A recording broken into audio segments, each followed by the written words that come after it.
G'day guys, it's Ross here out in the front garden on a beautiful spring day. Now today I want to talk about Hakeas, which are an Australian native tree species. And there's over 150 native Hakeas, and that doesn't include the cultivars such as this one, the Stockdale Sensation. Stockdale Sensation is a cultivar of its parent tree, which is a Hakea Laurina, otherwise known as a pincushion Hakea. Tall tree, 6 to 7 metres high, 3 to 4 metres wide, and it throws out masses of round pincushion-like flowers which are pink and red. That really does it no justice. I'll put some photos into the edit. And what plant breeders look for in a plant is they look for particular aspects, like they might say that one's more drought tolerant, that one seems to be more frost tolerant, that one's got a nicer growth to it, like the aspect of the tree, or that has nicer flowers. And they'll then crossbreed trees. So they'll take two trees with aspects they like and they'll cross-pollinate them. And that has to be done with trees that are flowering at the same time because the pollination process is a manual process. Once the tree is pollinated, they'll then collect the seeds and grow the seeds into seedlings, which are they'll then take cuttings off that and they'll make genetically identical plants. So those cuttings will go in the ground. We have a bunch of genetically identical plants. So we know that, that they're all exactly the same to start with, and then they're tested in different environments. They might be tested in different climatic environments, different amount of watering, different amount of soil, etc. And we'll see what the end plant looks like.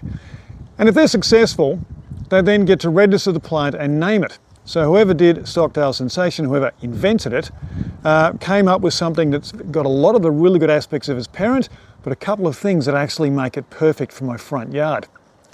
Now the front yard here, I've had all these rocks put in some months ago. Now it's growing lots of weeds, but I'm putting lots of Australian natives in, but it's going to be a slow process. And one of the things I want to do is put a hedge at the top there of trees. Not too many and not too thick. And I was looking at the pincushion, but the pincushion is 6 to 7 metres high. So let's look at its little cultivar here. Now this fella's only going to go 2 to 3 metres. To me that's perfect because a 2 to 3 metre hedge is all I want. The other thing about a Hakea is they're a shallow rooting plant. Now if you get a really, really wet winter where you've got a lot of moisture in the ground, you've got lots and lots of high winds, which we have had this year, you've got a tall tree, bang, down it comes. It's usually got to be protected to some degree. Now these are going in an area where they get the full southerly, and I can't really protect them too much. So a 2 to 3 metre tree is actually perfect. So it's going to be a shorter tree. It's also a denser tree than its parent. Its parent is a fairly open tree. These are fairly bushy, and in fact they have a weeping habit on them. So they'll actually weep over a little bit, which I think looks quite nice. The flowers on this, they actually flower more profusely and thicker than their parent. So altogether I think this is actually going to do a great job in the front garden. So that's a cultivar and that's how they make them. And of course there's lots of cultivars and people are always trying to breed particular plants to get a different result. It's often done for the flowering, but in this case the actual form, structure of the plant is actually what I'm looking for, as well as those beautiful flowers that will be bird attracting. And that'll go really well with the grevilleas and banksias I'm growing here in the front yard. I should end up with a beautiful amount of colour all year round. But when you're planting these Hakeas, like many native Australians, first of all, they're fairly laid back. You can't do what you do with a veggie garden. If you throw compost and slow release fertiliser and lots of organic material, these guys will just say, too much, mate. They'll probably turn up their heels because there's actually too much nutrient coming in. Australian natives are very low phosphorus. So if you put in too much phosphorus, they're going to turn up their heels. And in fact, native fertiliser has a low phosphorus rating. The other thing is, they need good drainage and they don't handle heavy soils. And of course they're going into my front yard, which is all clay. So what I'm going to do is I'm going to cut out about half the clay, so dig some 4 holes, take half the clay away and put in some basic sandy loam, a little bit of compost, and that's about it. I'll also put a little bit of coconut peat in there. I've got a heap of that, so I'll put some coconut in just to help with the drainage. Other than that, I'm going to put it in there. I'm not even going to fertilise it. I'm going to give it a good water, and then I'm going to hit it over top with some mulch, and I'm going to sit back and watch how it goes over the next couple of years. I think this is going to be a great little performer.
So what we've done here, we've dug that hole.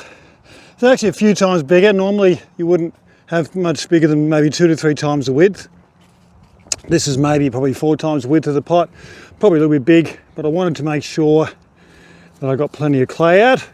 And thankfully, up the top here near the road, the clay's only about 3 inches deep.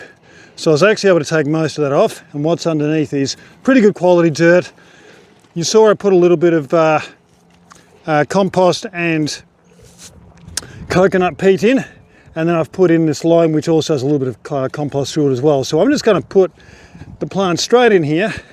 The only thing I'm going to consider is the aspect of the plant, which I want it to grow. There's no particular view on this one. The bottom is not root bound, so it can go straight in the ground. There we go. Now it's not quite deep enough. Set down a bit deeper, there we go. And we'll backfill that over top. Because the roots are fairly free, they'll naturally just grow into the soil. And I'll leave this little clip on for the minute just to give it a little bit of protection from the wind. It's getting a bit of protection from these rocks here, but it's still winter, we're still getting some winds. I'm going to pat this down pretty well, make sure that's upright and it's facing sort of a nice way. It's a little bit this way, so that'll be good. And I'll come back in a little while once I've planted these others and we'll do a bit of mulching.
So we're nearly done. You'll see that I've made these little dams here, just trying to bring a bit of soil around so that when there's a good water, it'll retain a little bit of moisture. And I'm only going to do that to start with because we actually get a lot of rainfall up here. We get 720 to 760 mils, and that's quite a lot.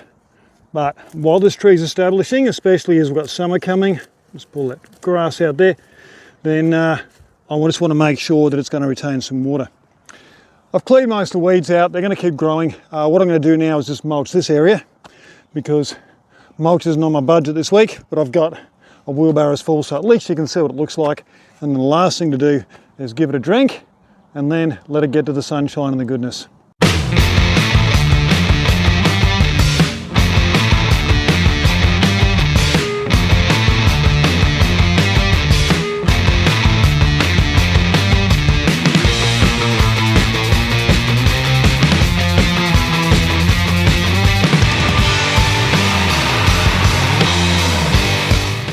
And there you go, all done. So 4 trees planted.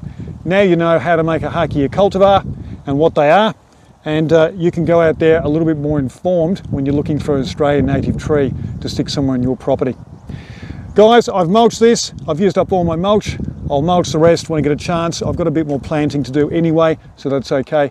The mulch will really suppress the weeds, and it actually just looks fantastic. There's more things to go in here, but that's okay. When you mulch, just make sure you leave a gap, about 5 centimetres for these young trees, and for bigger trees, maybe up to 10 centimetres. Because if the trunk is kept wet, it can get a thing called collar rot. So you don't want the mulch all the way onto the tree. So put it on there and then just bring it back a little bit. It's had a good drink, straight water, no fertiliser. I'll give it 3 months because it came with the slow release fertiliser in the pot. So 3 months from now, I'll probably start with an Australian native fertiliser, and I'll put that on as per the packet, which is usually every quarter, just 1 application. You don't need to get the liquid fertiliser into these, they're pretty low maintenance. All right, there's your tip for today. As always, thanks for your time, and until next time, happy gardening. See ya.